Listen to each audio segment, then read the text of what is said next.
Hi, everyone, and welcome to the first episode of Seal of Approval. Now, for a lot of you are probably wondering what exactly this is. Well, it isn't necessarily a show dedicated to seals. It's more that I wanted to think of a name for a live streaming series, and I love seals. So it kind of had to, play along with that.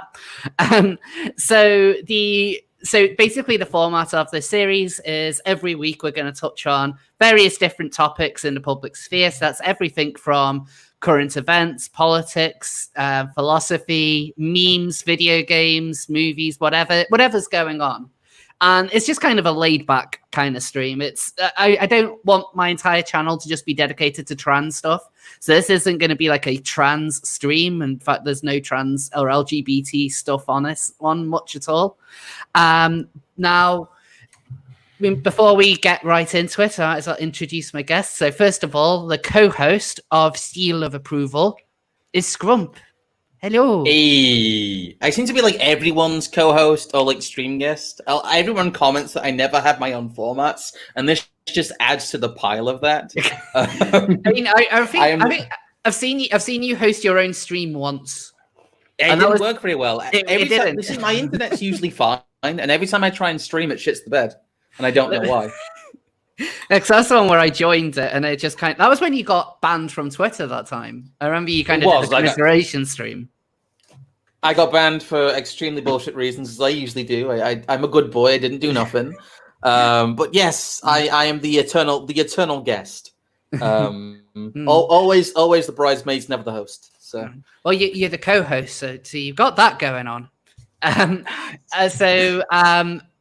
Introduce the rest of my guests. So joining us today as well is Tailed Feature. How are you? I'm doing fine, thank you very much. I'm glad to be here on the first ever episode of Seal of Approval, and I cannot say the word seal like you say it. It's easy. It's just seal.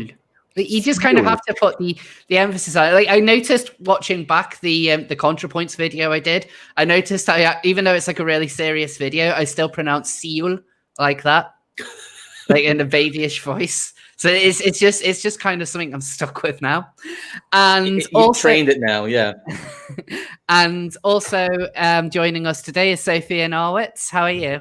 I'm doing pretty well. Glad to be here to tank your first episode of Seal of Approval.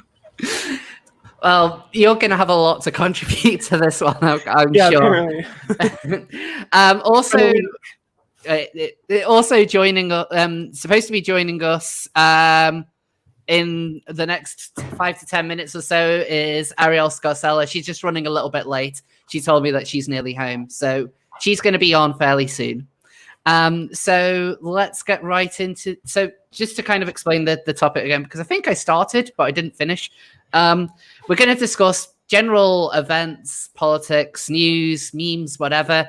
And at the end of every episode, you get to vote on who you think had the best take. And that take gets the seal of approval.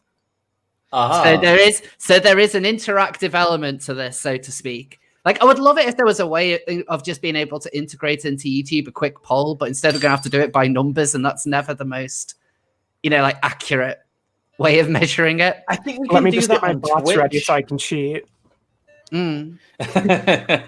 Enable the bots. Send in the bots.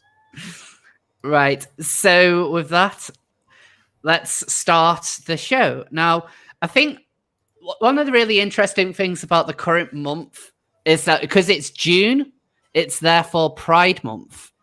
Now, where is that? I actually had images set up, and this is where the hassle comes in. You could use a lot of people are saying in the chat you could use straw poll, which is a pretty useful feature for quick polls. Oh god, yeah, of course.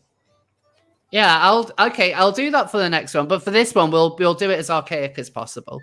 So basically, because this is Pride Month, one of the most important things that the brands have to do is to make everyone aware that now it's perfectly, legal to be gay or whatever in the West, and all the victories have been won. Now is the safe time to come out and say that you support the popular thing.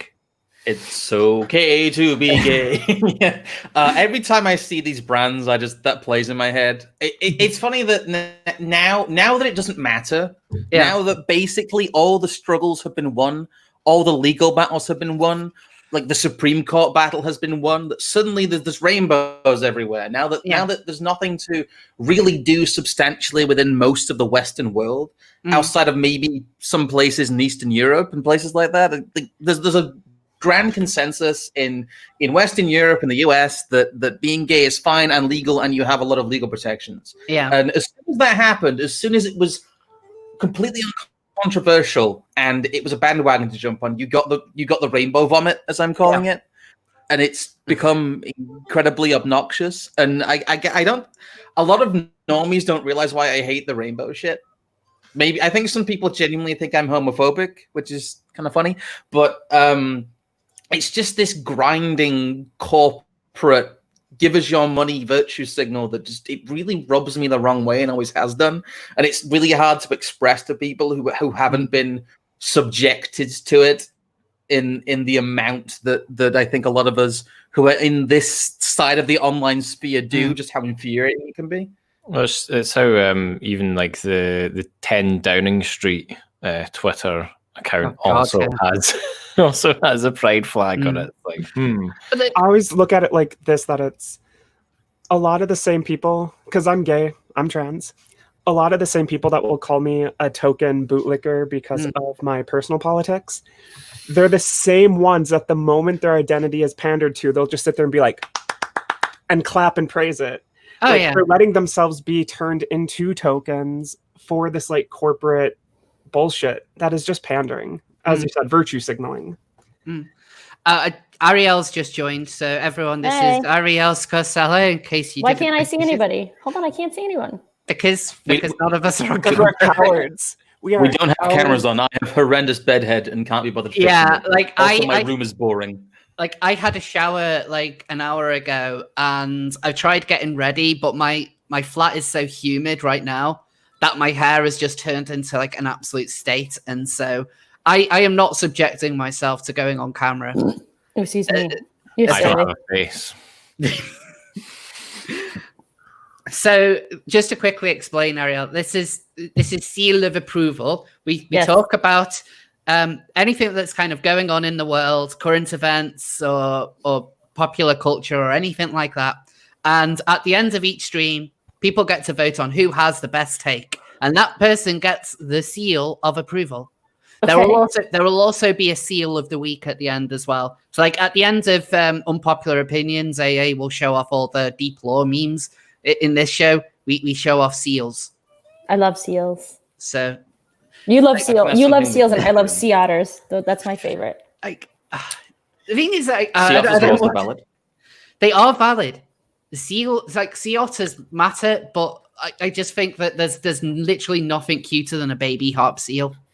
Like the fact that they're literally just the hopeless, like helpless little things that just basically sit there and get fat.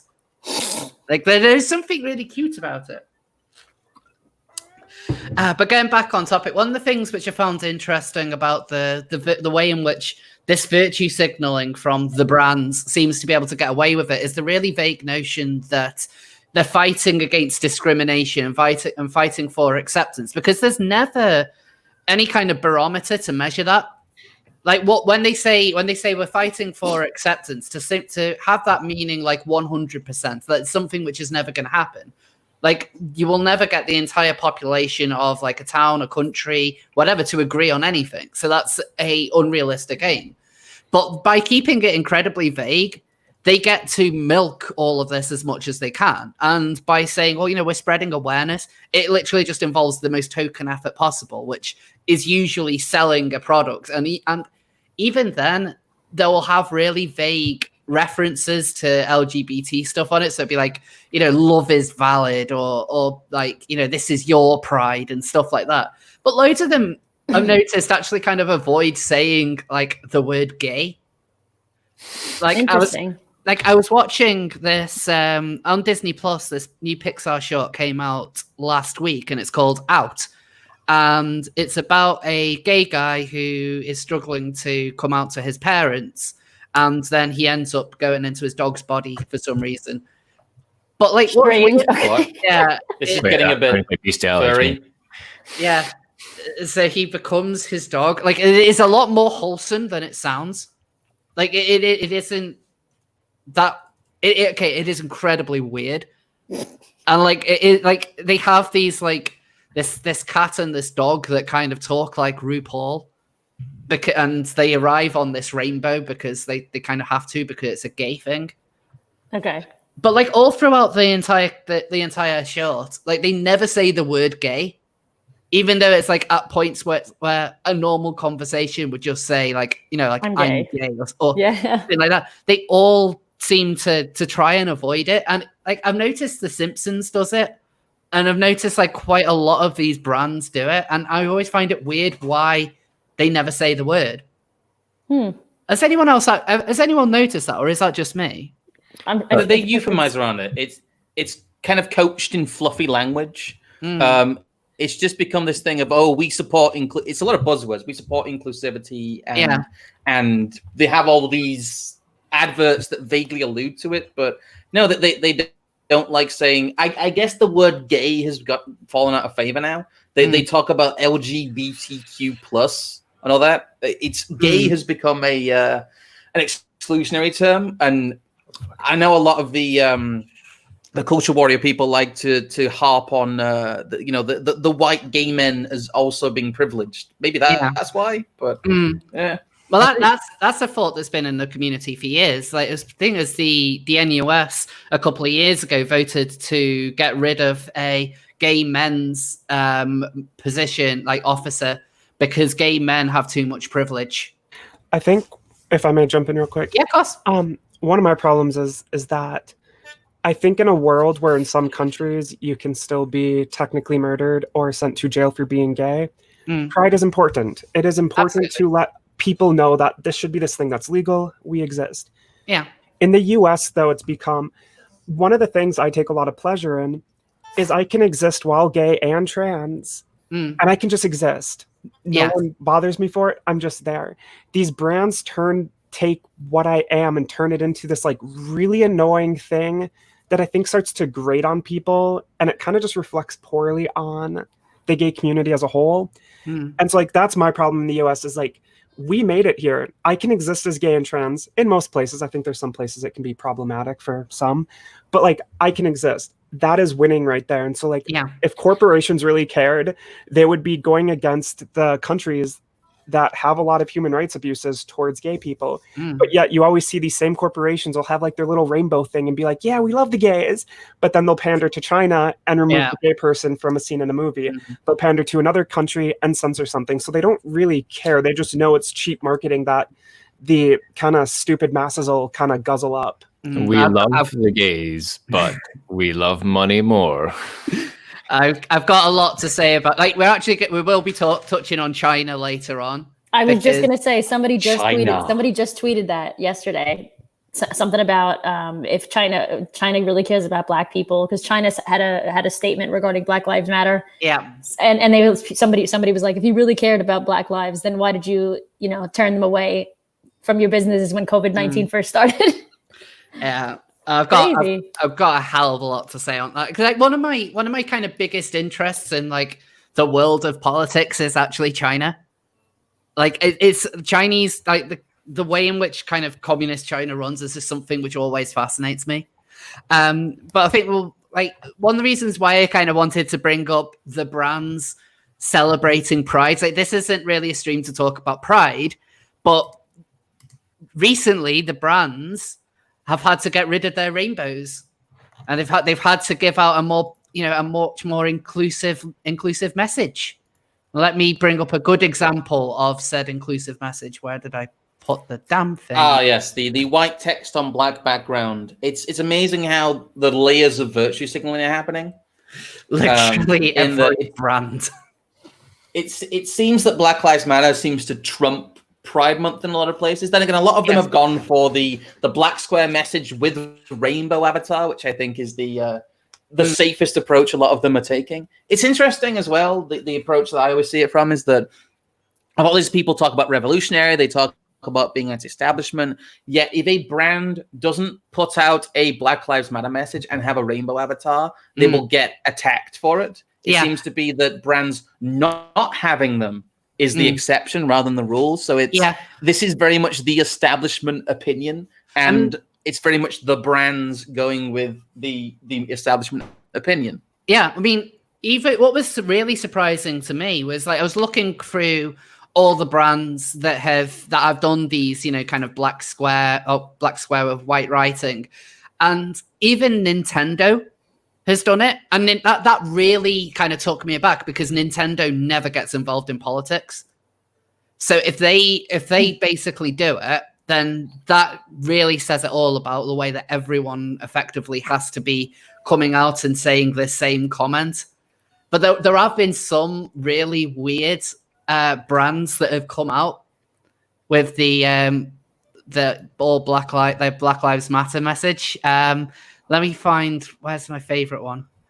My favorite one is the Popeyes one. The one they deleted. Yeah, that was good. Is that the What did Popeye say? Popeyes said we would be nothing without Black Lives. Fuck. And a lot of people. Yeah, then they deleted it because they went to phrase it differently because they're a fried chicken place. That's what I'm saying. It's fucking racist. So it kind of that's a racist statement. That's funny. Like my very favorite one is this one. What does it say? Oh yeah, the Garfield. It isn't like the copyright at the bottom is what nails it for me. What does it say? I can't see it. Oh, where's the damn link gone? There it is. So Nickelodeon. Yeah. Says Blackout Tuesday. Garfield eats. Please don't use the Black Lives Matter hashtag. It covers potentially important things. That's from a Garfield account. Like my favorite thing about this is, first of all, it's not the official Garfield account. Like, this is a Garfield restaurant in Toronto. There's a Garfield restaurant. There's a Garfield restaurant in Toronto. Let me bring. Somebody said Garfield is in blackface. Blackfield Garfield. Oh my god, yeah. Yeah, I tweeted that yesterday too. I compared it to the chick who had painted half her face black, and I was like, "Oh same god!" energy. I saw that TikTok's going crazy viral, and I was like, "What?" Somebody was like, "Well, it's a really bold statement. It's a really beautiful statement because they're saying that you can be the same person, black and white." And I was like, I mean. Yeah. I get the intention. But I don't know if people are going to come behind it. She meant nothing bad. It's I'm sure she didn't. I'm sure she didn't. In any other context, though, she would have been crucified. Right. Yeah, exactly. Yeah. Yeah. But look at the Garfield pizzas. Like it's a pizzeria that serves like those fries are really bad Photoshop, and it bugs me. You can tell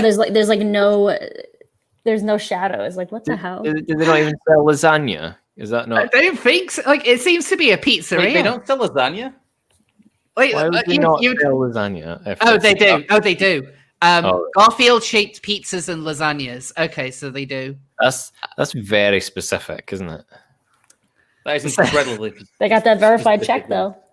Yeah, they got so Peppa Pig shared Peppa Pig. Peppa Pig. Yeah, Peppa Pig was.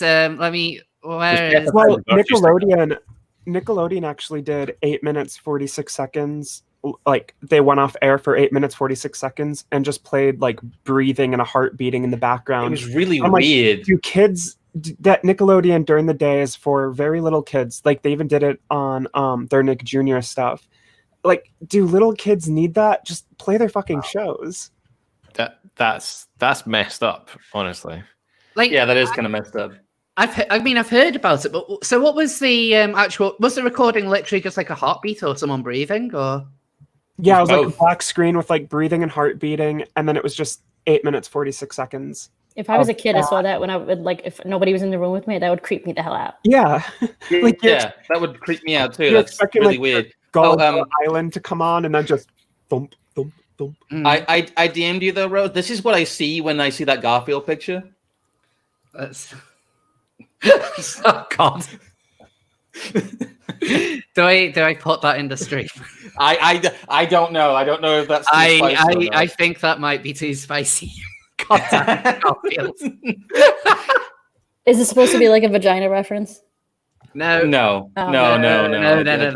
It's I did a thing. I'll put it in the chat here. Okay. Open that. But God damn it. this is what I see when because you're right. It does look like Garfield blackface. It really is. But it's just the fact that, they've got all these they're sharing a news site. Like there's a Garfield account is sharing a news site celebrating the fact that Garfield tweeted this. But it isn't Garfield. It's just a restaurant. Okay, for those who want to know, I put the Mr. Popo mouth on the Garfield there. Just because that's what it made me think. That's what you're missing. That is pretty funny. I'm not gonna lie. Oh, God damn it. I don't get your stream taken down though. So. No, that's why I couldn't quite put it out there. Well, yeah, pepper that's from the pizza. That's just. I'm trying to find the official Peppa Pig Twitter account now. I can't seem to find it because apparently Peppa Pig actually tweeted out what is it? It's just Blackout Tuesday or something. Oh, there we go. Peppa Pig official. They just tweeted out the black square. So the bare minimum effort. Oh, it is such minimum effort tweeting out a blank thing. It just feels like people's tweets are not loading. Yeah. The amount of people who I saw on Instagram yesterday who aren't even political doing it. Mm-hmm. And there's probably a sense of I'll get shamed if I don't.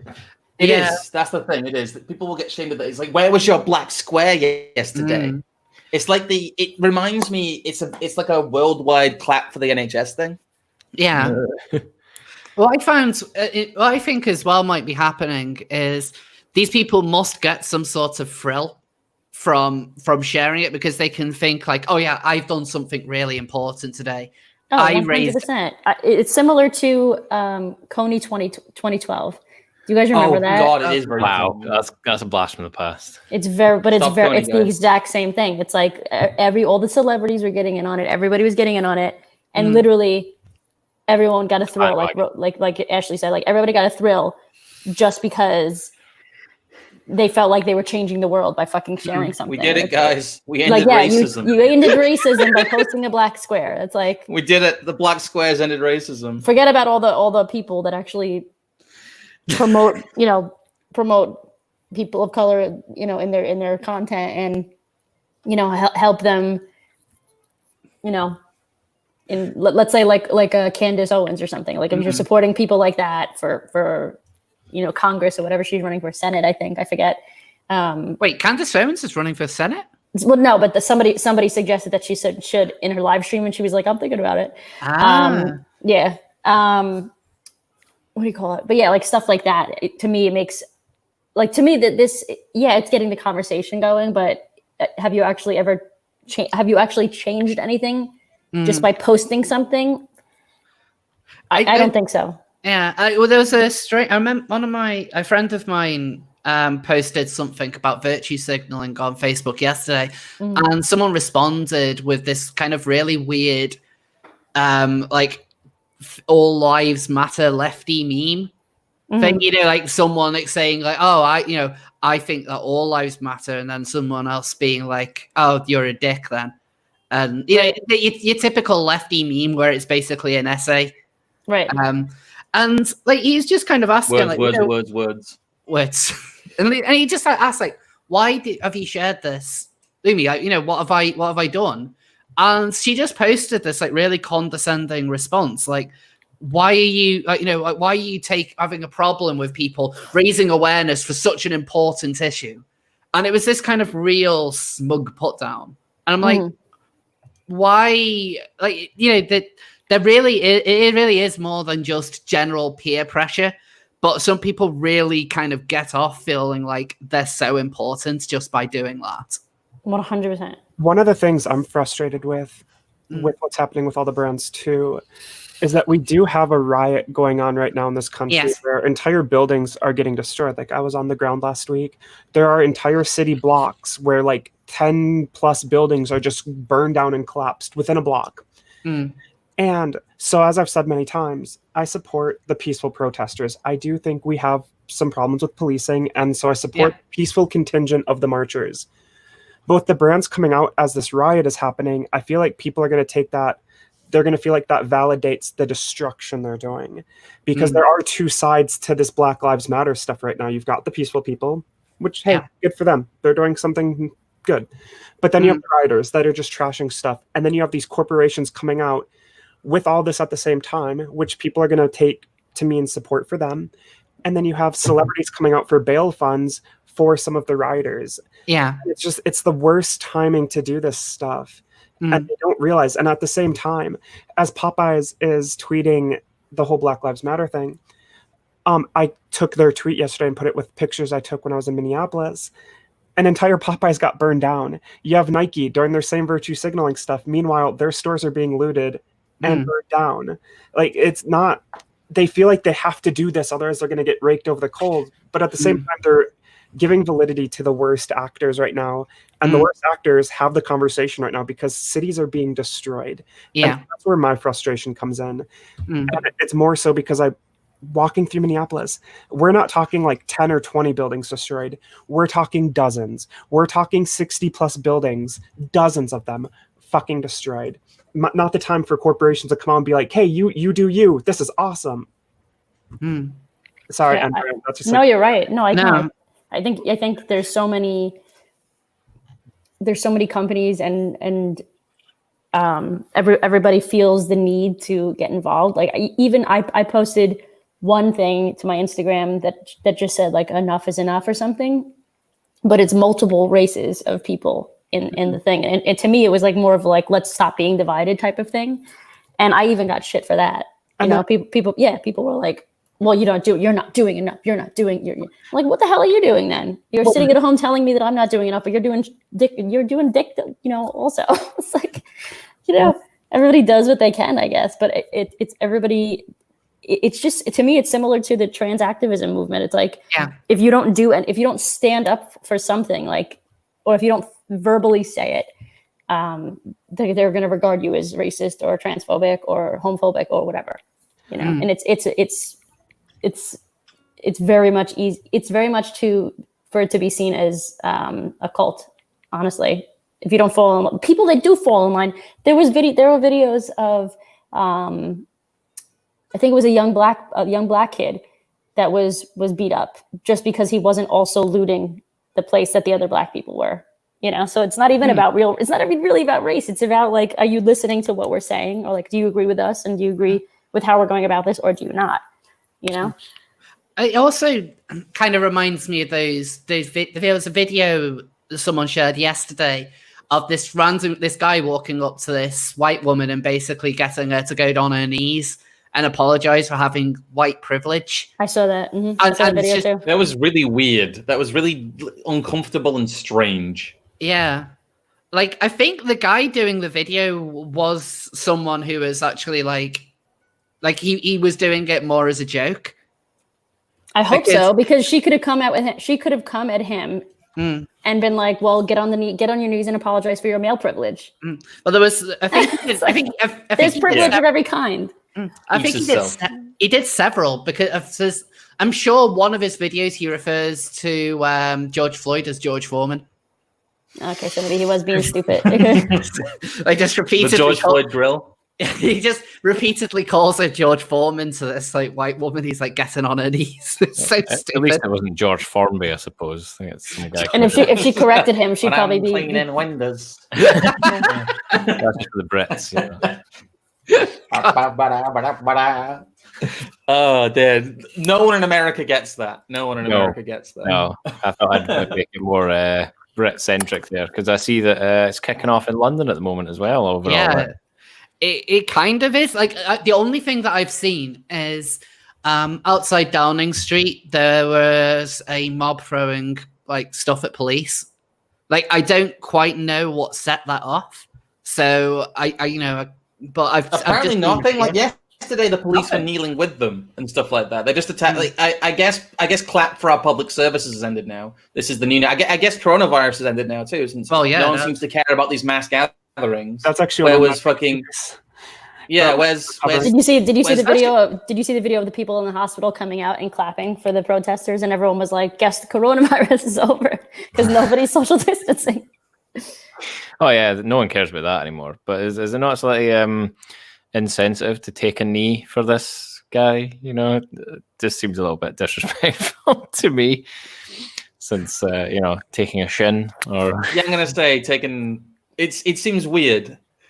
It feels mildly darkly ironic that they're taking a knee for him. Yeah, I mean, I know it's kind of it's mixing the whole taking the knee thing from a couple of years back, but yeah, it's maybe not the most sensitive thing in the world to do. It reminds me of a joke where was it a sketch where Jesus comes back and he's like, "Why do you keep using the cross? I was crucified on one of those things." Yeah, basically. Was it not George Carlin or something? He says, "Do you really think he wants to see all these crosses everywhere?" Yeah. It might have been. I don't remember who did that joke. I think the main problem with a lot of the brand virtue signaling, though, is that most people aren't on social media. The vast majority of people don't use Twitter. They don't use Instagram. A lot of them still use Facebook, but only in a very cursory sense. There's a lot of polling data out right now that the same base of people who elected Trump are reacting extremely negatively to what's going on right now. It's a vocal minority, but it's still a minority of people who are backing all this action. Well, there was the law and order stuff is the biggest issue for people. Yeah, there was a poll that I saw. I'll see if I can find the poll actually, where it was showing. I think it was like 60% in favor of kind of military National Guard action and like 30% against it.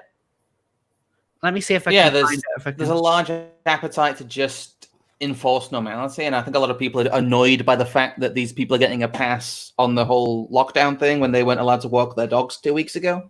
That's annoying too. Again, it's virtue signaling, but it's empty virtue signaling. And the same people who thought that they had a 98% chance of winning in 2016 are the same people who think they're winning again now. And it's just, I think when elections start happening again, they're going to get a bit of a rude awakening. But by all means, go off. This whole thing also has really triggered my silence brand instinct. It was pretty bad before, but I've used that meme so often recently, by the way. Post to everyone. Some of the brands that have been getting involved have been getting weirdly bitchy. Like I think Sony Sony is one of the strangest. Because didn't they respond to someone with something along the lines of like, oh, you can replace our products, but you can't replace a life and stuff like that when people are pointing out all the looting. Yeah. And they were just really not kind of phased by it.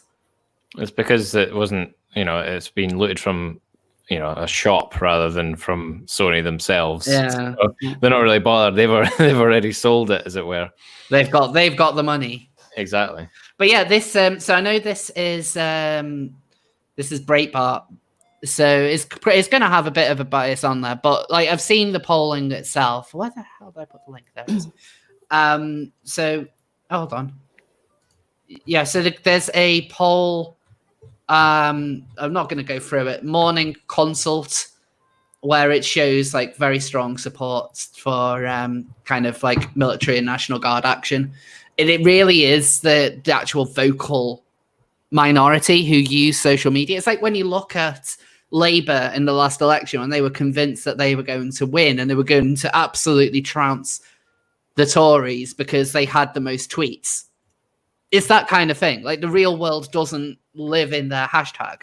So they're never going to. They won the argument, though, Rose. That's what you're forgetting. Oh, God, of course. Yeah, they didn't win the election, but they won the argument. Quick question about format. Are we going to go through super chats at the end, or no? We'll go through them. We'll go through them in like about 15 minutes or so. We'll go through them around the halfway point, and then go through some more later on. So, like, we'll go through them every now and then. I've not like an exact time, but we'll go through them several times, not just at the end. Just checking. But yeah, I can't find it. I saw Breitbart, but I saw some other sources too. It's difficult to find independent polling data, but a lot of people raising the point about the UK and US both have, I hate the term silent majority. It gets misused so often when there's no support for something. But as you see with just election results in general, as we saw what happened in California, I think this will only create bigger swings to the right in many areas as they crave more security and more law and order. What this is going to I do know for this is gun ownership is going to be insane. Like, that's not an issue the left can really run on anymore. Yeah. I mean, they can't, well, not when you've got entire cities burning. I wish I No, had and people are going to be more about wanting to protect themselves now when you're seeing everything burning. And as I've been pointing out multiple times, the area is being destroyed. So they're supposedly doing it for these, you know, the black people, the black communities. But it is these communities that are being destroyed. So in one area of Minneapolis, the 3rd precinct, where they ended up burning down the police station on my second night on the ground. In that area, they destroyed an Aldi's. They destroyed a Cub Foods. They destroyed a Savers. They destroyed a Target. They destroyed $2 stores, like burned down and collapsed. They destroyed a McDonald's, burned down and collapsed. The Domino's burned down and collapsed. The Arby's burned down and collapsed. And I have all the videos and footage on my Twitter about this.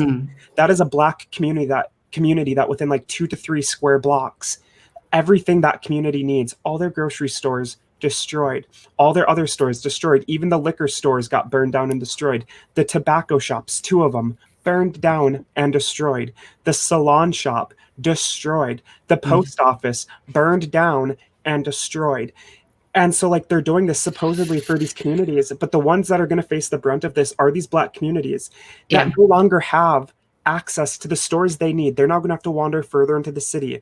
They're going to have to go further, use more of their money. They don't have the ease. And so, like, that's going to destroy the rebuild, the cost. Like, what these rioters are doing are just trashing these people, and then you're seeing them come on and be like, Black Lives Matter. Meanwhile, it's the black people standing amid the rubble. Like, there's a local TV station called KSTP that interviewed this lady, and she just starts crying on TV because she sees the destruction around her, and she knows, like, she's crying, like, she's like, I can't get to the stores I need anymore. I have to go further. I can't get my meds. I can't get this. And it's just fucking sad and tragic. And that adds to my anger when you see the brands come out and support this, because what are they going to do to help these communities rebuild then? Because these communities need to be rebuilt from the ground up. It almost is like the area got bombed when you're down there. And again, it's all in my videos and footage. You can see this for yourself. It is just building after building after building burned down and collapsed. Every necessity they need. Doesn't make any sense why they're doing this. I think they're just using it as an outlet for their anger and not putting any thought into it. Well, there could well be some thought into it. I mean, a lot of these seem, from what I've heard, are fairly well coordinated. Why would they claim that Black Lives Matter, but then destroy black communities, though? Like, what would be the purpose of that? Because they don't really care about black communities. A lot of these people who are going to be instigating this, like they might wear the label, they might wear the badge, and they might use it as a way of justifying. But like you said, if they actually genuinely cared, they wouldn't be torching down these people's businesses. But they are. So they clearly don't care about, like, so Black Lives clearly don't matter to them when they can go out and destroy stuff. Right. And so, like, Sophie, you've been on the actually on the scene. Like, how have the protests themselves actually kind of looked like there's been a lot of coordination, or is it kind of like a free for all? It's both. So the protests themselves, so like I've been purposefully distinguishing between the peaceful side and the violent side, and then you have people that kind of feel like the middle, where it's both, they take part in both.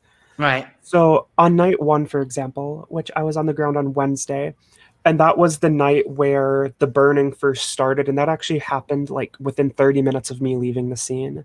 And so you had all the peaceful protesters, or I guess at this time they weren't actually like super peaceful, like they were, but they were also like, they weren't peaceful towards the police, let's say. Like they weren't destroying property, but they were also throwing a lot of rocks and bottles at the police. So like this one wasn't, I'm not going to specifically call this specific one peaceful, but as you had the protesters kind of squaring off against the police, behind them is like right across the street, like directly across the street, like not even like 100 yards from the 3rd precinct police station, which is where we were, is a Target. And that's the one that ended up just getting destroyed. And so as people were squaring off with the police, it was people were driving up in cars who weren't at the protest, and they were just looting every store in that strip mall. And so like that's what you're having is you're having this protester side, but then you're having these other actors come in that have no part. And like the looters, there's been more looters than there's been protesters a lot of these times. And so as people are squaring off on one side against the police, people are just speeding in and just trashing everything. And then on day 3, when we marched to the 5th precinct, as we were marching, there's a lot of peaceful people, but then within them were a bunch of like looters that started tagging and burning cars. Like you can see in my footage, as we're marching to the 3rd precinct, people are lighting cars on fire. People are just getting out and destroying cars, destroying buildings, lighting them on fire. The most peaceful march I saw was on my 5th and final night, which would have been Sunday. And there was just a peaceful march. And I remember tweeting, I was like, this is a peaceful march. There's no looting. There's no spray painting. There's no graffiti, vandalism, anything. They are just marching. And that's the one where the police really cracked down hard on finally and just arrested everyone who was there. That's quite a lot. Yeah. To say. So like there is a peaceful side. Like the peaceful side are the ones that are out there still marching. A bunch of people got arrested last night, for example. No looting, no destruction, no tagging. But it was the most people I ever saw was on nights 2 and 3. And in my night 2 footage is when I actually went into buildings with looters. Like I actually risked it all and went in with buildings, film them just trashing an Office Depot. An hour later, I have footage of the Office Depot on fire and burning down to the ground. I caught footage of them breaking into the Wells Fargo. And then on my day 5 footage, my last day, the whole bank is burned down and collapsed, the entire Wells Fargo. So they broke in. I have the footage of the people breaking in. I have the footage of them breaking into the ATM. And then the bank is burned down and fully collapsed. Like it is, I mean, when I say collapsed, I mean completely collapsed. It's so sad. It really is. A question I would ask, do you think that there's a risk? I know the brands like doing this. With everything you described there and everything that's going on, do you think there's a risk of oversaturation, really? I know there's like the rebellion factor where people, if an opinion or a piece of media becomes incredibly oversaturated and people get pissed off with it, that people will just dislike it because it's popular and ubiquitous. Do you think there's a risk of that happening with a lot of this Pride stuff and Black Lives Matter stuff, since it is just being blasted everywhere by every corporate entity? Do you think this will go full circle and just turn people off? It does, because you see a lot of the Black Lives Matter people are frustrated with the brand stuff because they did this whole hashtag yesterday and put out all these pictures. And so the peaceful protesters and the rioters too, but I'm going to focus on the peaceful protesters for this point. They've been using the hashtags to let people know where police are firing tear gas and rubber bullets, not lethal rounds, but non-lethal, where they've been shooting them at the peaceful protesters. So they've been using these tags to coordinate on the ground for their peaceful marches. And so you have all these corporations just filling the feed with these like black images so people are unable to find what they need. And so that has made like the people they're pandering to are frustrated with the corporations. The people outside of this just watching from home, just watching their cities getting destroyed, it looks like the corporations are supporting the rioters because the rioters have taken over everything. And so like when you think of Black Lives Matter right now, most people are thinking of the rioters and the looters. And that's what the majority has become when you're on the ground. And so it's really turning off everybody. Like these corporations don't look good, especially when they're pandering to a movement that right now is burning down their businesses. And so it does risk, they are just turning everyone off. I can't help but feel like some of them are wanting to virtue signal as a way of maybe like kind of putting up a sign on their business. We're one of you. Well, that's it. It's kind of like the putting the blood over their thing, like in the Bible story. But they're still getting they're so targeted. There was that progressive newspaper, the one that provided it. So I can't remember what they're called, but they were a progressive newspaper, and they ended up getting targeted. And they complained because it's like, but we're progressive. My favorite was I think he's an NBA player who was like, burn that shit down when it was a low income housing development. outside the 3rd precinct got burned to the ground and collapsed. A low-income housing development that was being built, and he's tweeting, "Burn it down." And then a few nights later, when like the rioting and Oh, I looting, saw that. And then they were coming for his house. they're inside my gated community. It's insane. And it's like, Yeah, that was amazing. It was like life comes at you fast. It was like the I Onion. thought that was a joke at first. I thought that was like a shop or someone had put that. No, it's just it is very live comes at you fast. Or my I just favorite posted is in the chat. There's also MPs who've been coming out in these massive packed crowds and talking about how they broke social distancing. Oh, yeah. during the Black Lives Matter. Oh, well, Piers, the Archbishop of Lockdown, had something to say about one of those. In fact, I'm actually kind of surprised he's having these takes. Let me bring up what. Does this mean that Dominic Cummings should be forgiven? While you look Basically, yeah, there's a bunch of Labour MPs out there like packed in with people goofing on each other. Have you seen the video where like the guy is in his like dorm room or apartment and like the people are marching outside and he's giving them a thumbs up and then they start throwing rocks or Yeah, That's been everywhere too. Hey, We're on your side. Rocks. Rocks continue. So the Archbishop of Lockdown was labeled Barry Gardiner reckless and irresponsible. His take on the protest, like I fully support the peaceful George Floyd protest in Hyde Park right now, but the total absence of any social distancing by the thousands of people protesting is insane. Like, at the very least, he's being consistent with this. Like, as far as lockdown zealots go, I think he's the only one. Like, even though like he would be flipping out when people are going to the beach or anything like that, or sitting in a park. I mean, he got really animated back in April when some people sat in parks. How dare they? Yeah. It's amazing that the same people, the same MPs who were shouting at people and reporting on people for sitting alone on park benches for too long, or going out for more than once a day, or visiting somebody to deliver them food, or sitting in their fucking gardens. The same people who got outraged about that are now joining thousand-strong mass protests. Packing people into these spaces and being an absolute godsend to a disease. It just shows really that the whole thing was only ever a political narrative to them. They really don't care about people's health. They really don't grasp the public health situation either way, whether it was overblown or not. They just use this as a political cudgel to beat Trump with, to beat Boris Johnson and Dominic Cummings with, and they don't care. They will say anything and do anything to get what they need, and anything above that is too much to expect of them.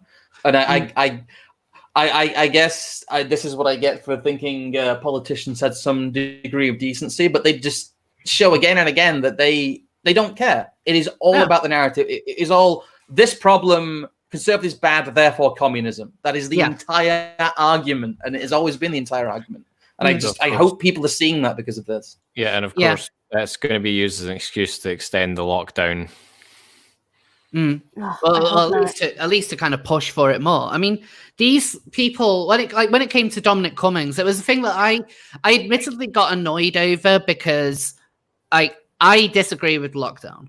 Like, when it was initially for 3 weeks, as we were told, that was one thing. But I've dealt with a lot of mental health issues since then. I think that it's I think they've wildly overstated the risk of COVID-19, and I think that the damage that this is going to do to people's lives in the long run outweighs significantly whatever damage COVID would do if it were just let out into the public sphere. But I got annoyed with Dominic Cummings basically because he was one of the people who put in the lockdown in the first place. But I'm fairly consistent with that narrative, at least. What you'll hear a lot from with the kind of the hating Tory crowd is that they're angry with Dominic Cummings because he made a mockery of everything which we've been following. But then they will take their anger out on beachgoers, on people who go to the park. The only people they don't seem to take their anger out are on Labour MPs, or people who are pushing some sort of narrative that they agree with.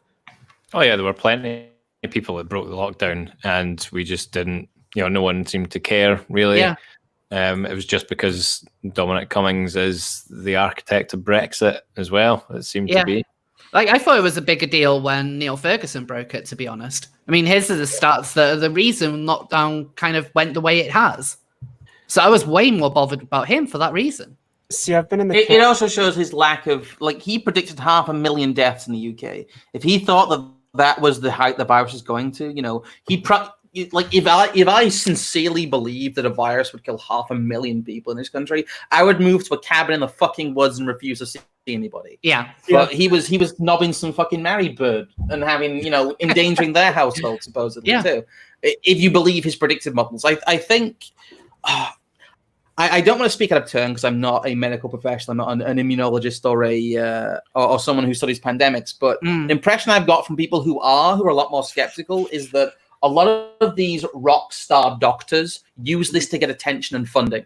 They make these doomsday predictions specifically to draw funding from governments. Yeah, and that's really what we saw with them. Yeah, and the thing is, they're always going to overestimate rather than underestimate. Because if you underestimate it and things go wrong, right? Then safe than sorry. Yeah, it's always that kind of approach. And Neil Ferguson, in particular, has a track record of wildly overestimating every kind of like pandemic or disease that's been going for quite a while. Like I think he massively overestimated. I think it was swine flu. I think he had a part in the statistics building for swine flu. There's certainly a few others as well. See, I was in the camp that supported the lockdowns. Like, I actually thought the virus would be as bad as it was predicted. Yeah. I'm still personally unsure where things will fall, to be honest. But I've had a few moments where I was like, well, what's going on here? Because you had, like, obviously the stuff with Cummings over there, Cumgate or whatever you guys called it. I do like that name. I'll give him that. Here we had, like, Project Veritas showed that CBS News was like extending lines to make them seem longer. You had Cuomo from CNN say that like they did this big thing of him emerging from his isolation and from his basement when there's police reports that he had been out like a week earlier. And so there's always the fishy stuff, but I've still always, for some reason, maybe I'm ignorant on the issue, but I've always been kind of like, maybe these are a good idea. When the whole world is shutting down, there's a part of me that's like, they must be something they know that we don't. Yeah. So, but as I've been expressing a few times on, once again, Twitter, because I'm addicted to that fucking platform, it's cracked for me.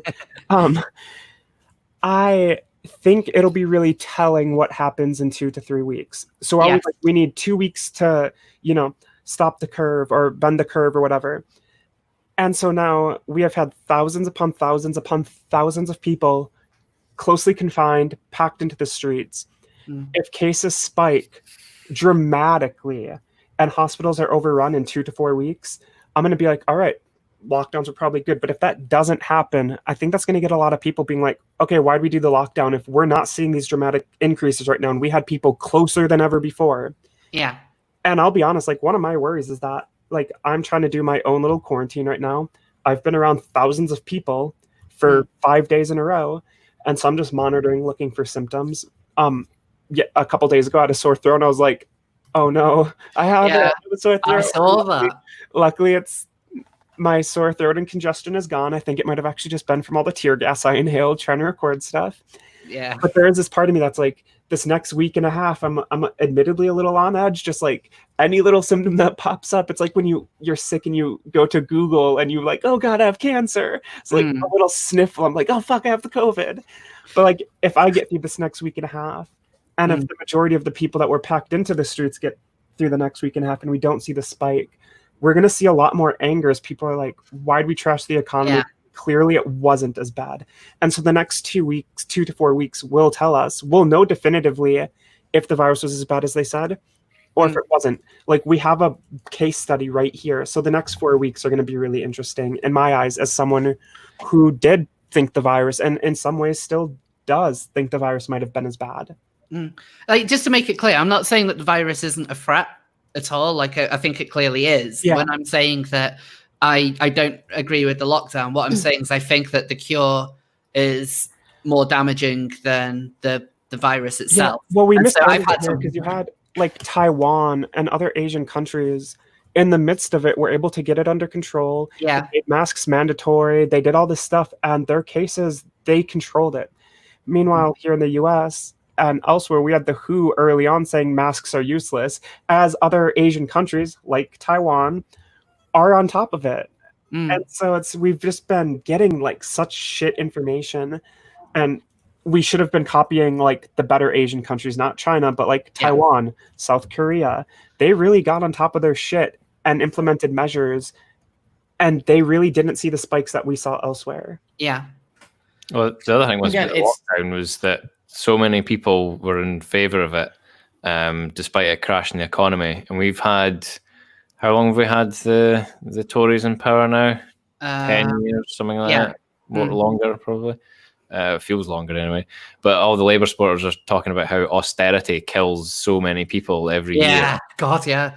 Like that loving list that they keep on pulling out about how many people have died due to austerity. Like it's one of the things about this that really, really drives me insane. The same people who are calling for an indefinite lockdown are the same ones who've been complaining about austerity for countless years. And it seems like not a single one understands that, like, all the furloughing, like all these costs that are being accrued as a result of the economy going to a standstill, all of that needs to be repaid. And so austerity is coming, whether they like it or not. Well, yeah, they're in favor of crashing the entire economy, but they're against austerity. It's like, what? Yeah. It is one of the things that's really frustrated me. It's one of the reasons why I'm starting to get very kind of black-pilled on the UK as a whole, and I'm quite glad to be leaving.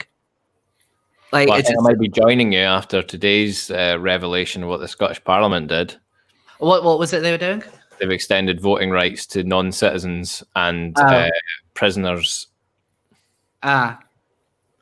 Is that only on Scottish issues? Well, yeah, it can only be on the Scottish Parliament, not like UK general elections. But yeah, does that mean they can vote in SNP MPs? Yeah. Not MPs, MSPs. Okay. But you know, basically, whatever happens in Scotland tends to then trickle down to the rest of the country eventually. So, yeah. That's absolute bullshit. And I only found out no articles. It was one of the leaders of the Scottish Green Party was virtue signaling about it. We just did this. Aren't we amazing? Like, no, you're not. Although what we could do is just get a whole load, like a month before the next Holyrood elections, we could just bus in a whole load of English people that, are relatively sane and get them to vote for for anyone but the SNP. So yeah, it's open to abuse. They complain about that though. I'm assuming that you need to at least have a registered address in Scotland. I would have thought that would be the minimum requirement. But yeah, fuck this shit. Eject Scotland. There we go. I was just about to say eject Scotland, and you completely.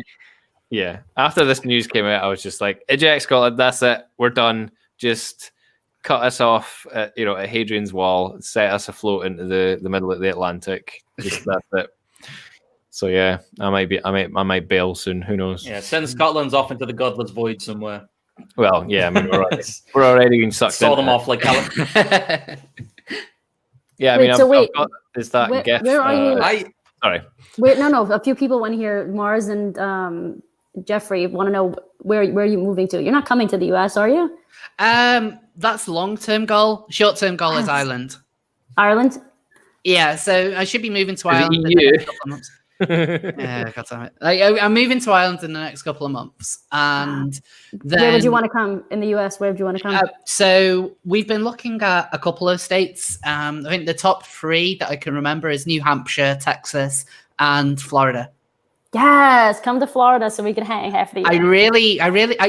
I'll be honest. I want Florida, man. Yeah, but Florida has Disney, so I do. That is one of the reasons why I want to do that. Texas, I love, like, super Republican. Yeah, and New Hampshire, New Hampshire just has like the best. There's nothing there. Slogan. Yeah, but it has an amazing state slogan: "Live free or die." Yeah, no, there's nothing there. I promise free you. Or die. There's literally nothing in New Hampshire. No, Texas would be great for you. I could see you wearing like a cowgirl hat or some shit. I want the cowgirl hat. I could see you, but Florida's cheaper. Yeah, and it's warmer. It's warm all year. Yeah, and it's majority is like a pretty red state, but it's also super liberal in certain cities. So you got a good mix of both. Yeah. Yeah, and like, what was I about to say? Oh, I've looked at like property prices in places like, for example, I've been looking at like outside Houston, and like you can get amazing houses for Mhm. like $200,000. Yep. Here And in then Florida too. Specific parts of Florida. Yeah. Yeah, and then you compare that to the UK, where like for a lot of, like unless you want to live somewhere like really kind of out in the sticks, Mhm. you're going to be paying a lot of money. Like there's not many places where you can get a reasonably priced house. But No, I think I'm in one of the not. few areas. yeah, being up here in the north of England, you had to be careful where you go, but it's one of the few, I guess, sane priced and I guess politically more state. It's very North FC where I am. It's very Greg's nationalism, so it's not as bad. Now, to be fair, since about 2017, I've been on and off looking at the US, and I've partially been through the process there. It's on hold currently, but I would be able to get visas and stuff relatively easily with what I do in terms of engineering. I've looked at quite a few states. There's not actually that many places I'd be horrendously unhappy moving. I would never move to New York or California. I wouldn't move to somewhere like Seattle or any of those nightmare cities. But somewhere in a decent state with decent rights, somewhere more suburban or even a bit more rural, I would love to go, because having spent quite an extended time in the US, having spent months on end there in 2016, I just, there's so much more space. A lot of the stuff that people say about the US, even in the poorer areas, is just wrong. I think a lot of people get a very false impression of how bad their healthcare system is. It does have problems, but the basic level of care, like people on HMOs, and I guess the small level of socialized healthcare you have it about as good as people in the NHS, and everything above that gets better in my experience. Having communicated with people who are ongoing with treatment in the US, it's just, I think as well that a lot of the rioting, yes, it's going on in a lot of different places, but it's very isolated to very specific districts. And it's a lot of it is these inner city, I guess, blue districts, really. It's happening a lot in Manhattan that more expensive stores have been looted. But basically everywhere that the looting is happening, with a few exceptions, obviously, is a blue district or a blue city. And I think a lot of people are going to remember that and are very much taking note of that. That law enforcement in these cities as well has largely been under control of the Democrats for 20 plus years in a lot of places. They've had the power to do police reform in their own cities. So I don't know where all this pressure is coming from. They have been in power and spouting these messages of Black Lives Matter on a political level for the best part of 5 years. And nothing has changed. So I'd be interested to see if certain cities try and give in to the demands, what they actually do. Because on paper, they should have already done all of this. It's baffling to me. And I guess for the brands as well, like, what is the end point? Just saying something doesn't do anything. I guess they're donating to a lot of these causes, and the problem with that is that a lot of these causes, the money ends up filtering through to pressure organizations. It ends up filtering through sometimes to Antifa-style organizations. And a lot of the bullshit is funded by corporations being guilted into giving to groups that they might not really know what they're about or where the money is going. I don't know. It's the biggest test of this, though. The biggest test of all of this is going to be elections. And what happens in elections. I know there's been a couple in California already prior to the rioting happening. I'd like to see which way it moves the needle, because I don't know even if it will, but my suspicion is that it will move the needle more towards a rightward direction as people crave more law and order. That is my gut feeling about it. I'm probably the same with that. Like, I do think that a lot of the support for the rioting is mostly on social media, and a lot of people are feeling pressured to put their support towards it or else be seen as a racist. But if you look at the real world and the people who are watching the news and seeing the burning buildings and everything which is going on, like, if I was in America, like, one of the first things when I do eventually move to America, the first thing I'm going to buy is a gun, and that's because I want one. Move to Florida or Texas. They're very happy with guns here. Basically, this way I would only move to a state with good gun laws. Yeah, I don't think New Hampshire. Yeah, New Hampshire apparently does. Apparently, really. Well, my boyfriend is saying that he wants to have like a whole room dedicated to guns. A lot of New England And there's a lot of New England actually. I can't remember which state it is. I don't know if it's I think it might be New Hampshire.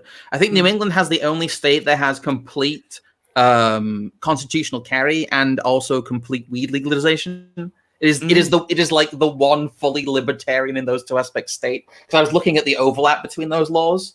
Because in places like California and Washington State, you've got weed but not guns, and in places like Texas, North Carolina, and Georgia, you've got guns but not weed. Right. Yeah. And you need to find that sweet Balance. spot that of all give me all the rights, please. Right. I think I just need to go through some of the super chats because we're past an hour and I've been quite rude and not done it.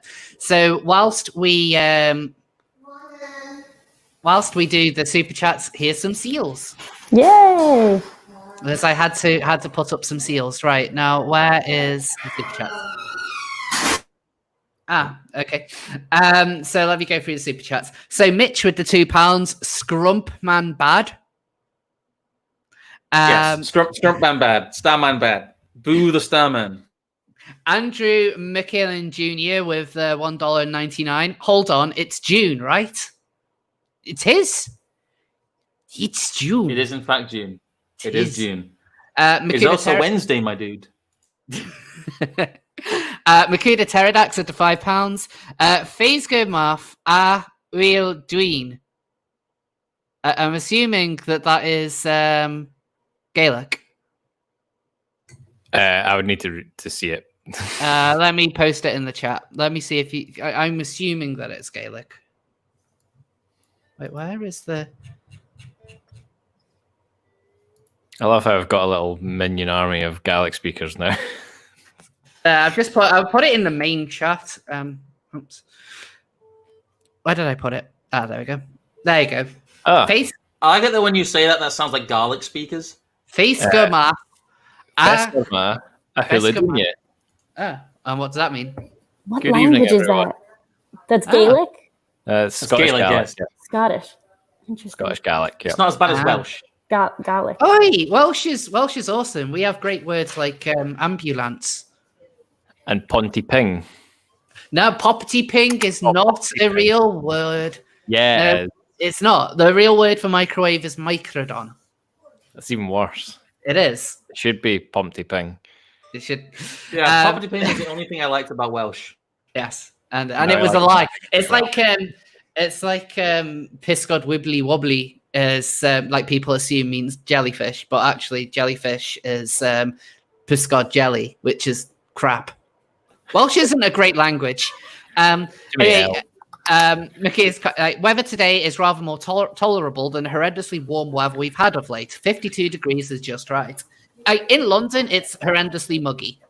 So I don't agree that it's tolerable. In fact, it's probably It's quite cool up here now. It's like 16. Yeah. It's pretty good. James 88 with a $4.99. Thank you. I went to Copenhagen Pride 3 years ago. McDonald's had a burger that had 2 tops or 2 bottoms. If you're going to Panda, at least make it funny. I think I've seen a McDonald's do that somewhere else, actually. Oh God, that's actually kind of funny. Yeah, I like that. When a top or bottom burger. If I saw that, I would cry. I don't even know. That's hilarious. British Knight with the £10. I will never not associate Garfield with the SCP Foundation. If you want to laugh, look up I'm Sorry, John, and enjoy one of the most bizarre internet trends I've ever come across. Oh God, the I'm Sorry, John is that's. I've not seen that one. I've seen plenty of weird Garfield stuff online, but not a secure contain protect thing. Mitch with another £2. George Foreman's mean glean choking machine. What? So someone's donated $50, but I cannot pronounce their name at all. It's in I think it's Japanese. This just says uwu. So uwu to you, Yes. and thank you. A big uwu to you too. Thank you. Big uwu. Thank you for the uwu. It is much appreciated. It is a much appreciated uwu. Louis Adamson with the $4.99. A few weeks ago, we were told it was morally wrong to leave the house because of coronavirus, but now it's okay as it's a BLM riot. Well, yeah. Yeah. You can leave the house so long as you have the right politics. As long as you know, have the right, as long as you have hive mind. I can't. It's so stupid. So I think her name is Harry Nari. I think her name is the $50. So thank you, Harry. So Harry again with the $20. 10 times more people died in the rioting than the ones people are rioting over. Well, yeah, it is. Like I think last time I saw, I think it was like 10 people had died. That number probably has gone up since. Well, that's also not counting a lot of the crimes that couldn't be responded to, a lot of the emergency calls that couldn't be responded to, a lot of the just spikes in robberies. It's just been terrible for people out there where their police departments are tied up. They can't fight forest fires in certain areas. It's nuts. Well, there was a kidnapping. I think it was in Minneapolis. Like one of the first nights, I think there was a kidnapping, and like that. The woman who was involved is just don't think she's ever been seen since. I know there was another woman who was found dead in a car. It was on Monday when the violence around the entire nation really escalated because you had 2 separate incidences where cops got ran over. You had the shootout in St. Louis. You had another shooting in St. Louis. A guy shot a U.S. Marshal dead in Las Vegas. And then last night we had more incidences of violence. I think it was Monday night where is his name Chris Dorn or something? Dorn, the 77-year-old ex. Yeah, that's Chris Dorn. Yes, he's a former police lieutenant or something. Yes, he got killed. Looted. He got shot in the abdomen and died. And so Monday was when we really saw the violence, the nationwide really enter an area of death. The days before that had violence between police and protesters, punching, police getting beaten in the street in Chicago, police doing their own bad things like shooting point blank some guy in the face with a tear gas canister. But it was really Monday when the dam broke and the violence really just got kind of crazy. And I'm expecting it to kind of get worse as the week goes on, as more resentments build toward the police. They have a target on them. As we saw Monday when quite a few got shot or injured or run over. So I'll just read two more out before we continue. The gardening snail of Livingston, California with the $5. The standard answer I get when I ask about the damage to Black communities is, that's okay, they have insurance, they can rebuild. Yeah, I've seen that argument come up so many times. First of all, how do they assume that everyone has been able to have insurance? I'm sure some of these businesses might not be fully insured. And insurance doesn't pay out fully a lot of the time either. Especially if you're a smaller business. Yeah, I mean, their insurance could have clauses saying that they won't pay out if damage is caused by something like a riot. That is a common clause in certain policies. For example, in payment protection insurance in the UK, damage, if you weren't able to kind of make payments or that you lost your job or whatever as a result of kind of civil disobedience, then, kind of rioting and stuff, that was actually a clause in several different policies. So that can have an impact. And British Knight, again, with the £5. Woke capitalism is worth capitalism. Meritocracy, ho. Yes, I agree. I'll probably get British Knight on at some point in a future episode. He's a lovely guy. He is quite a small channel. Go and support him. Yeah, I've done some streams with him in the past, so he's a good boy. Go support British Knight.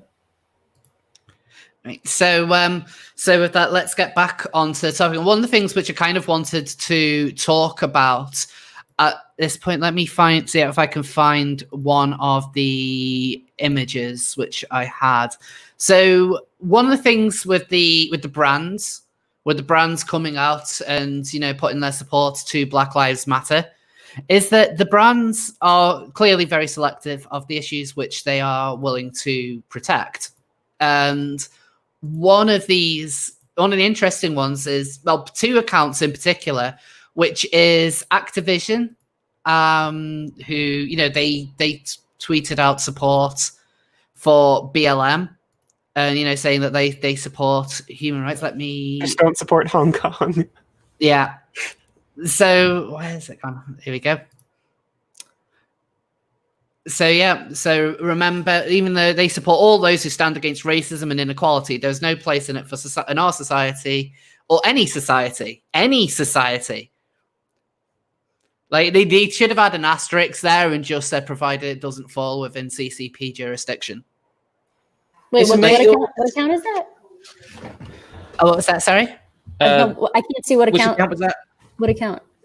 So that was Activision Blizzard came out in support of the Black Lives Matter movement. But the thing is, last year, towards the end of the year, they suspended a Hearthstone pro player named Blitzchung because he offered approval for what was happening in Hong Kong after a tournament. And so they tried taking his winnings away and suspending him. They've changed like his punishment a little bit, but they said like there's no room for politics at these tournaments, blah, blah, blah. I remember that. And so he got punished for supporting Hong Kong, but now the same company that said there's no room for politics is coming out with a very with political statements, because it benefits them, because Blizzard and Activision have deep ties to China. So supporting Hong Kong was bad for them, bad for business. But this is a safe political thing for them to support. So they're going to. Just kind of shows the hypocrisy that they don't really care. Like here you have people in Hong Kong fighting for the democracy. Some people getting killed. It's very violent there. And but no, don't say that. Oh, but the rioting of an American city, we can support that. That's safe. That gets 2 thumbs up. And Activision isn't the only company who's acted like this. So here's an article from back in February about Sony. So we talked about Sony before, and they removed Hong Kong protest images from their photography awards. So they're willing to pay, to bend the knee to the authoritarian regime when it suits them, but then they will virtue signal. Are they not bending the knee to the authoritarian regime of the U.S.? Like this fringe woke left, they have become super authoritarian. Go against them, they're going to try to get you deplatformed, canceled, destroyed. So like they are bending the knee to an authoritarian regime. It's just not a government one. It's kind of different, like just something weird to think about. But what I mean is like it is when you see them. When you see these brands like openly supporting a message, which is a safe message, and it kind of goes back to the pride images at the start of the video. Like it's safe to support pride. Like you're taking very little risks. I mean, it's certainly not against the law. There's, every kind of legal right that the LGBT community have fought for has basically been won. So there isn't real, and with acceptance being at the levels it is, there isn't any kind of risk. You can only really benefit from it.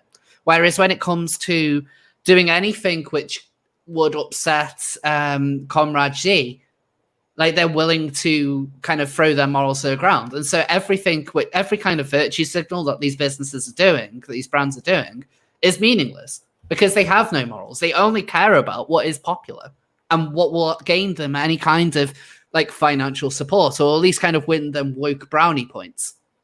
And they're willing to throw everything around. In areas, you see it with a lot of Twitter accounts from corporations that are very global.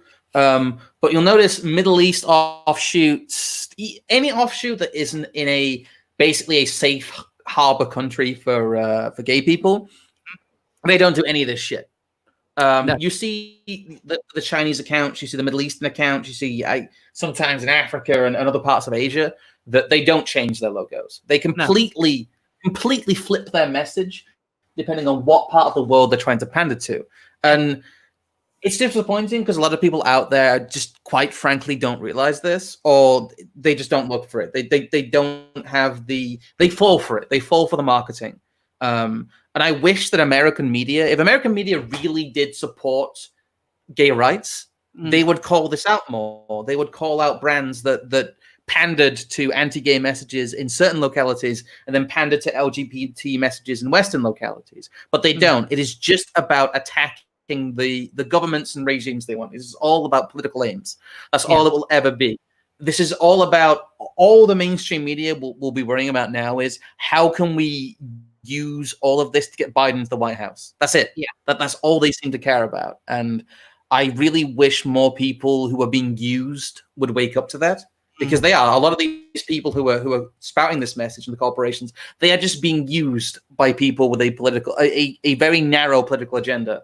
And you can bet if the pendulum swings back the other way, if it becomes fashionable to bash gay people again, you'll see these corporations, they will not go rainbow at all. In fact, they may start pandering in another direction. It is purely about marketing, purely about money. And you see that with their localized quote unquote message. When you see games get censored in Western localities, we're not allowed to speak up about that. But when things get censored in places like China, it's just ignored. When like black people are outright cut out of films, cut out of posters, banned from McDonald's, there's no uproar. But in the US, where there is a debate, there is an ongoing debate. The fact that this can happen, this is allowed to happen. You know, the cities, despite a lot of the calls for violence, there's not been, protesters haven't been open fired on. There's been some isolated cases where officers said they returned fire, and I know it was in St. Louis, and the police chief there has actually recently been sacked. I don't know how anyone could say that the US is a racist nation with how much this debate is had constantly.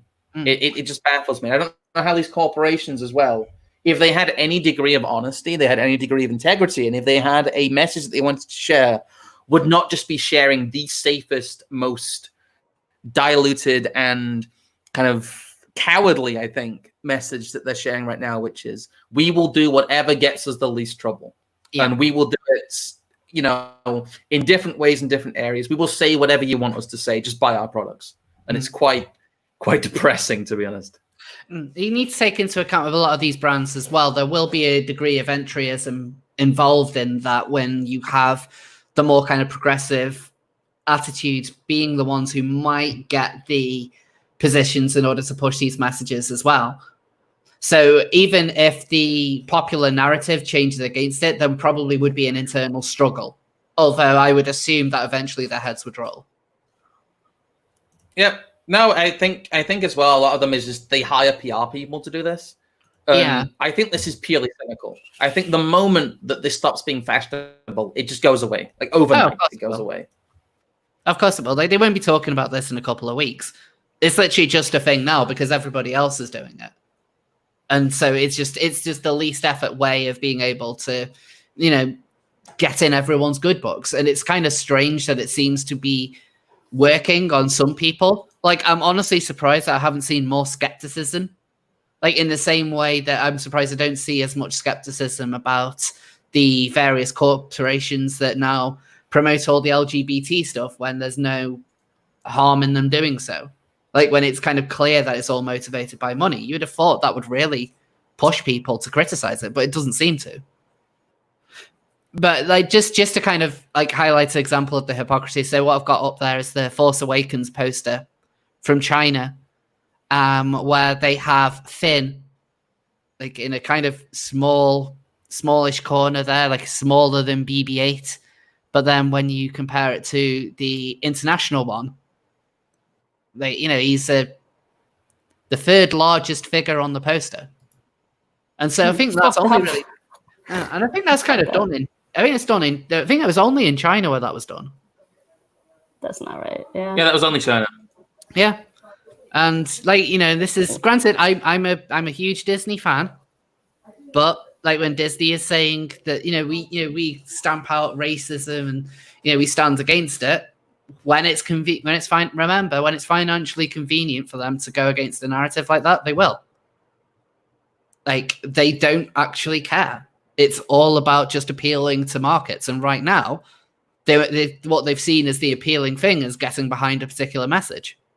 But I wanted to talk a bit more about China as well, because of China's response to everything which has gone on.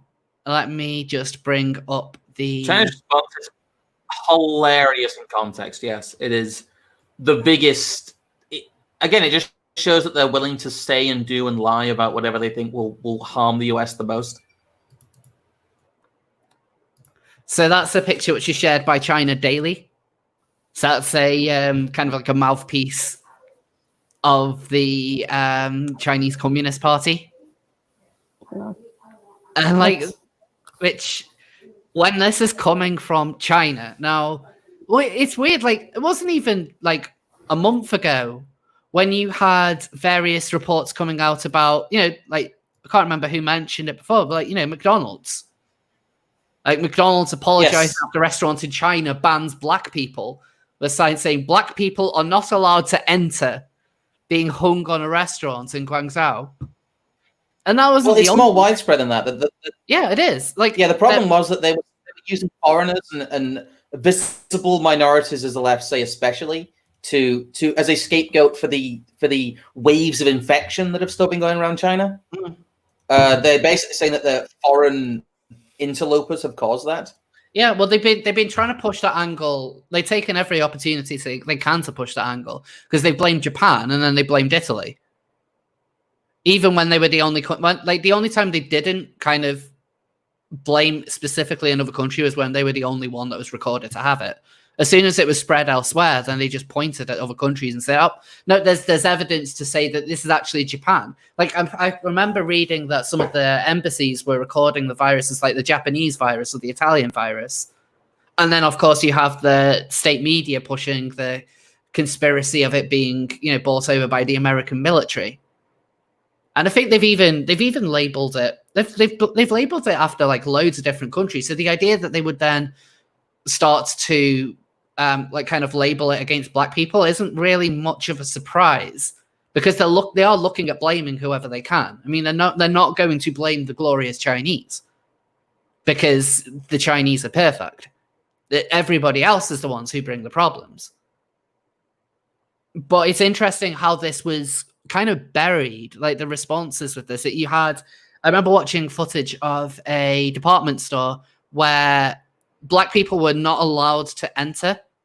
And there was like normal Chinese people allowed in. I think white people were as well. And I think there was a white woman having an argument with one of the security officers who had just been told that like he just couldn't let in any black people at all.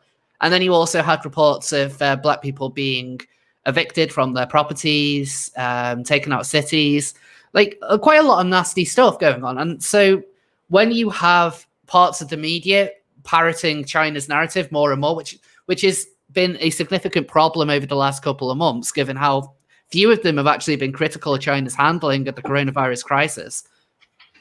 Like, yes, a lot of them have been using the World Health Organization to launder that as well, or NGOs especially. There's a huge amount of Chinese infiltration in a lot of NGOs. A lot of globalist organizations as well are very, very much just paid off by China's money. And news media say, "Well, we're not saying this. The World Health Organization is saying this," but it really is just China's propaganda, but just downstream, just laundered. Yeah, and China has always had a problem with like non-Chinese nationals anyway. Like they're a highly nationalistic country. Like I don't know how many of you might have watched. I think it's called like AV China.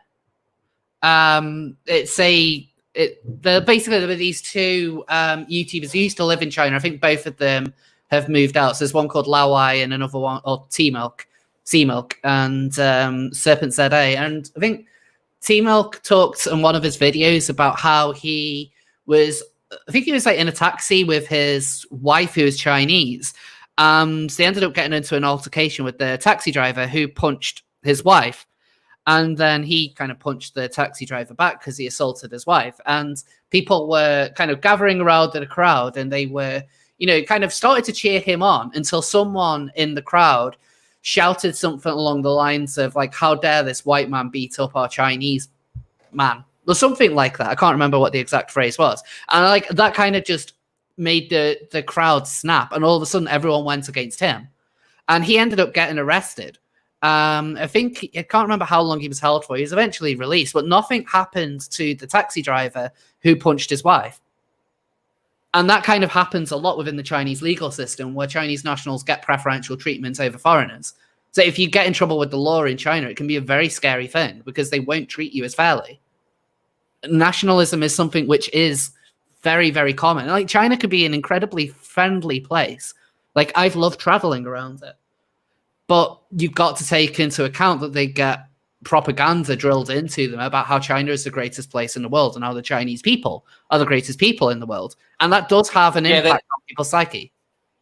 Oh, for sure. A lot of people don't realize domestically, China tells their people basically that they're the master race and all that. Yeah. They have an extremely a lot of people compare them to Nazi Germany. A lot of people get very Godwin's law vibes from that, but it's very true. A lot of it's run very much like that. They're told that the greatest people on earth, they deserve to rule the world, and that they're the master race. Yeah, and that is what they're told. There actually are, like, you know, as long as you're not just saying, oh, they're both authoritarian and then leave it at that. But if you actually look at the way in which everything is ran, there are a lot of comparisons between the CCP and the Nazis.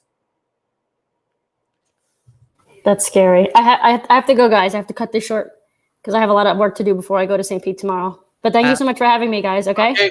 That's no I'll problem. see you guys soon. I love you all. Thank you so much for coming on. I love you guys. Bye. Love you too. Bye. Mwah. So does anyone else have anything to say on China and their hypocrisy? Pretty much what you guys already heard. I mean, we've seen the corporations start to bend the knee to them over the last few years as they start making more money in those countries. And so it's the trajectory of things. It sucks, but... Do you think that companies and countries and stuff are going to try and rely less on China? Yes.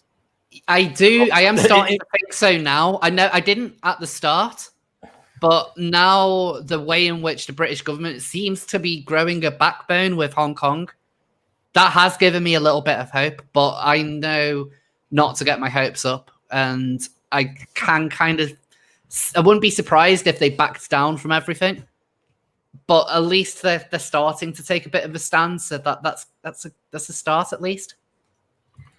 I think there's going to be a lot of reclaiming of essential businesses. I think what's going to happen after this is all played up is Trump is going to outlaw outsourcing any kind of essential medical supplies and any kind of essential economic supplies. Anything deemed essential to the American economy or the American healthcare is going to have to be produced in America. I can see that happening. And I think that's going to start happening around the world as well. I think in France they talked about doing it as a similar thing. And I know Japan has been wanting to put in like an incentive to move people's manufacturing away from China and back to mainland Japan. So it's certainly a common... That happened back in early May, wasn't it? They started saying that. So we'll probably, at this point, go through some more super chats, and then we'll probably look at wrapping up the very first episode of Seal of Approval. So let me go through the super chats that we have. So British Knight again with the £5. Regarding Piers Morgan, a consistent idiot is still an idiot. He is too morally corrupt to be talking about any serious social issues. I agree. Pixel with the £2. Seal of Dawn. Yes. Seal of Dawn. Makuda Pterodax with the £5 again. I was honestly surprised to see Britisher come off the fence and agree with AA's Plan A. I'm trying to remember what Plan A was. Did anyone watch Unpopular Opinions last night? I didn't know. I did not know. I know he has it on a slide, but yeah, it was in the group chat, wasn't it? Yeah, I'm trying to remember it. So Bridget with the $4.99 with a little sheep saying bravo, thank you. Arwin Avalon with the $2. I'm just here for the seals. Love y'all. Oh, thanks for coming out. Kimmy Wise with the $1.99. Great takes from the team. Gonna be hard to choose. Mars with the $10. Speaking of seal of approval, Sophia gets my approval in regards to both her journalism and humor. I'll never forget the time you almost final destinationed yourself by opening spam. It wasn't spam. Oh. It was a can of sardines. Yes. But you did, yeah. I remember that too. That was rather funny.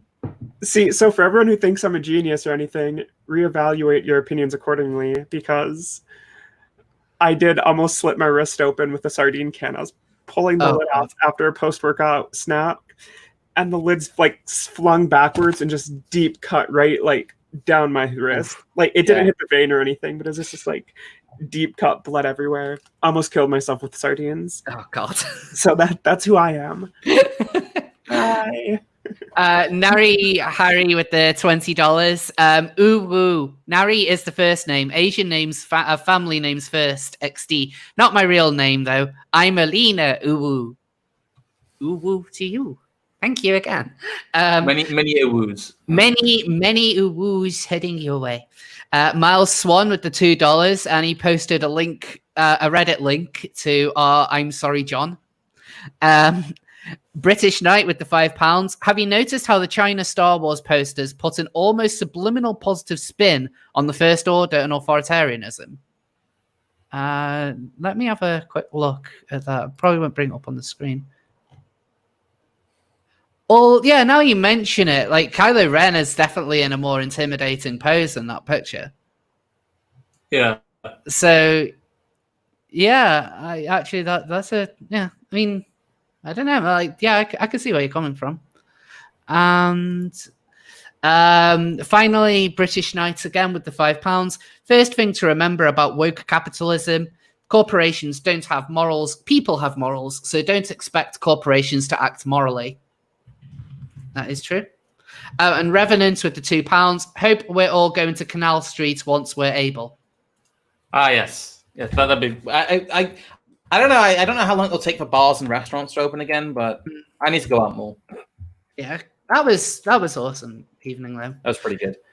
Right, and so before we round things up, we need to show off the seal of the week. Seal of the week. Let me the real shit right here. Yeah, I'm trying to open up the seal of the week. Let me go bribe my audience so they vote for me real quick. God damn it, where is it? Like, I hate this thing sometimes. Well, it's not gonna be. No, it is a really, really good seal. I'm just like, the link that I had just wasn't a very good link, so I'm keeping everyone in suspense whilst I pull up this fantastic seal. Okay, maybe this website will have it. Bring on the seal. Bring on the seal. I'm bringing on the seal now. It's not fast enough, damn it. No, I need pictures. Pictures of seals.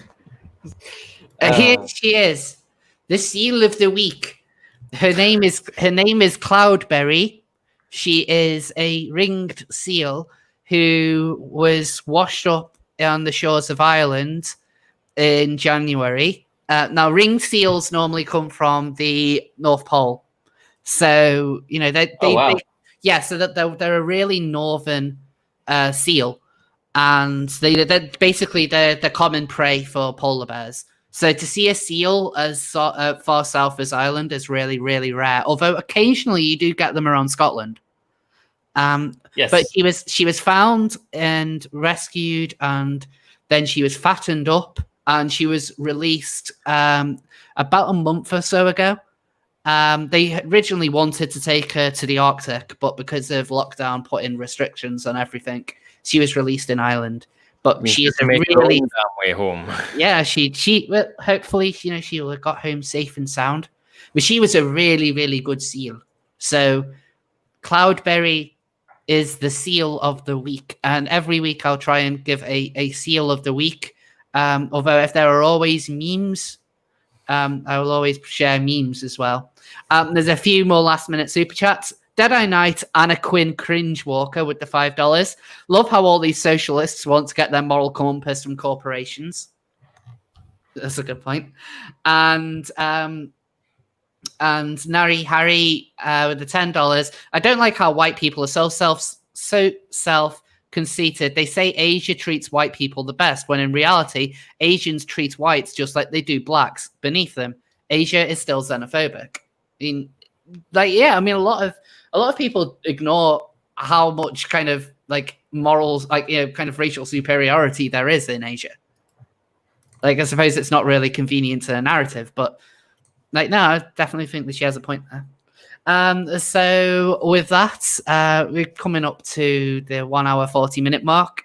So, so this was the first episode of Seal of Approval. And so what I'm going to need everyone to do now is to vote in the chat who you think had the best take. So if you think it's me, type in 1. If you think it's Scrump, type in 2. Tailed feature, We'll just type in the names. We'll have to do it by name, I think. Otherwise Okay, I'll get just type it. Okay, type it in by name. Who had the best takes? Yeah.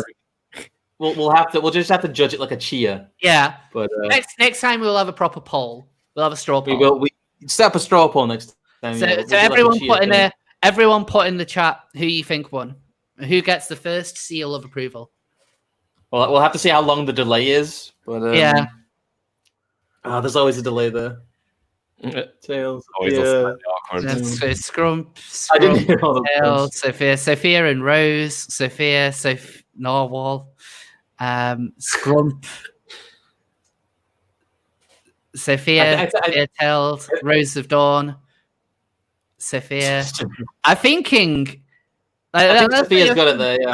I think Sophia's got it. I was going to jokingly say earlier, I'll post lewds if people vote for me, and I'm glad I didn't because people would be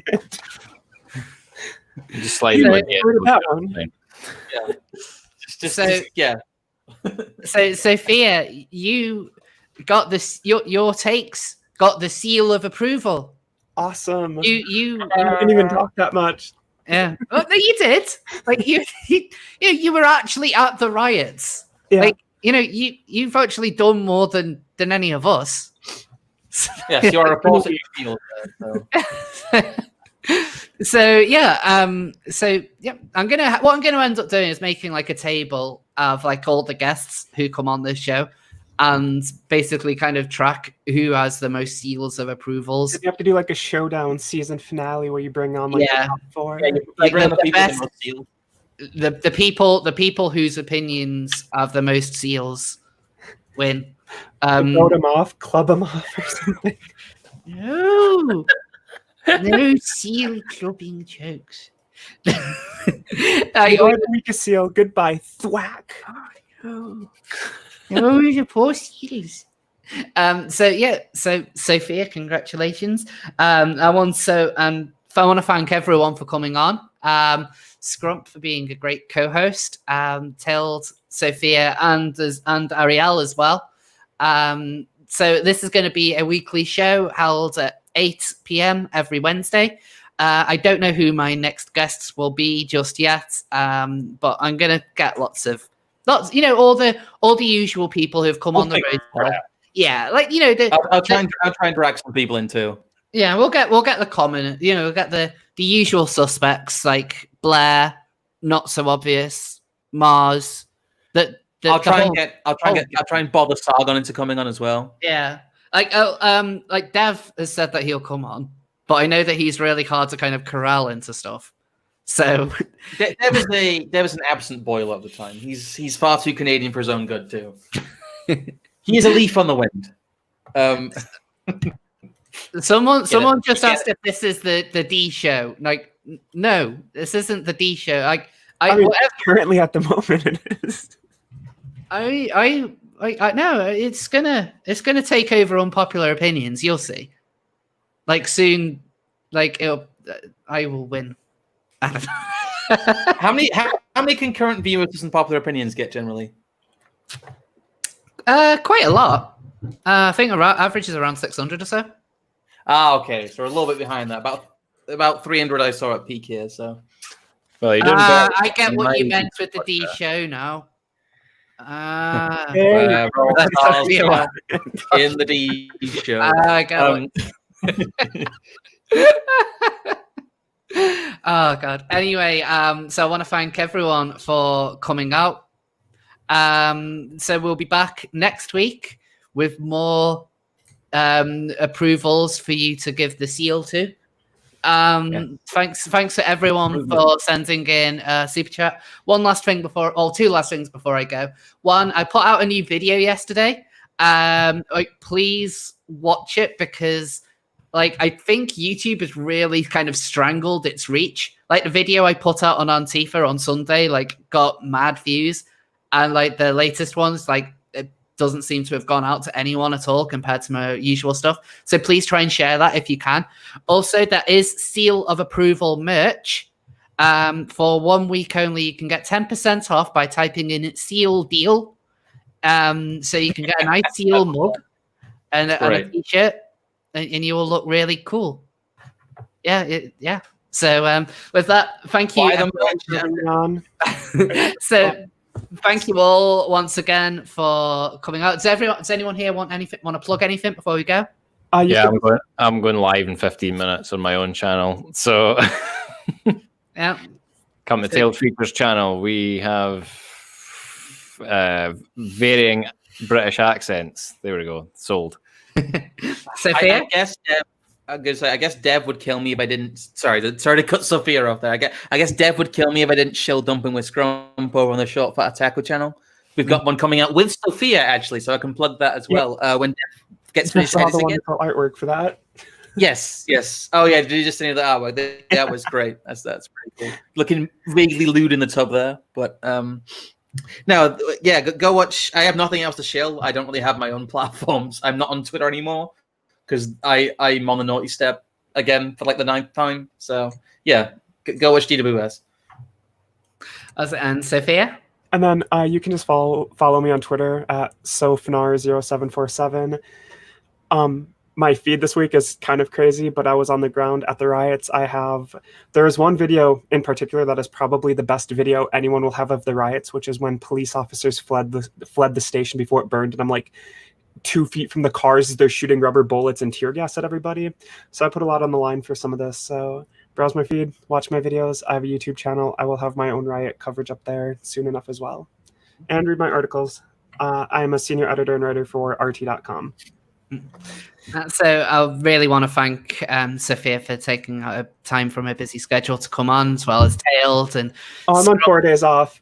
Not really. I've just been relaxing. You're not meant to say that. You're not meant to admit that. I was giving you praise. Anyway, I'm sure. Hopefully, you guys will come on again in the future. Well, I'll be here next time. So yeah, me and Scrump will be here next week with some more friends and more Seal. Friend time. So thanks everyone. Thank you. Bye. Thank you all so much. Bye. Bye.